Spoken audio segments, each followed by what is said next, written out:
আমরা আজকে এখানে এসেছি কাজদিয়া অঞ্চলে। এখানে আমাদের একজন সহকর্মীর পিতা, তিনি মারাত্মকভাবে অসুস্থ।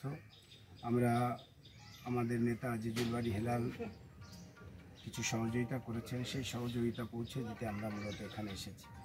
আমরা সারা বাংলাদেশে যে অস্থিরতা চলছে, এই অস্থিরতার কারণে আমরা সত্যি বিব্রত বোধ করছি যে বাংলাদেশে এই যে গতকালকে একজন আইনজীবীকে হত্যা করা হলো, একজন ইসকন নেতাকে হত্যা করা হলো।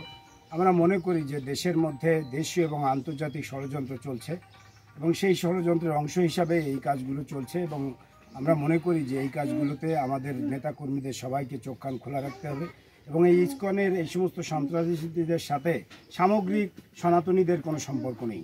আমরা মনে করি না যে এটি যারা পরিকল্পনা করেছেন দাঙ্গা তৈরি করার জন্য, হিন্দু মুসলমান দাঙ্গা তৈরি করার জন্য, এই কারণে রাজনৈতিক কর্মীদের এই বিষয়ে সচেতন থাকতে হবে। যে সমস্ত অঞ্চল, বিশেষ করে আমাদের অঞ্চলে ঘাটভোগ, আমাদের তেরোখাদার বিভিন্ন অঞ্চল, সনাতনীদের একোচ অঞ্চল, এই সমস্ত অঞ্চলে যেন কোনো রকম কোনো অপ্রীতিকর ঘটনা না ঘটে, সেই কারণে আমরা মূলত নেতাকর্মীদের এ ব্যাপারে সজাগ থাকার জন্য বলতে এসেছিলাম।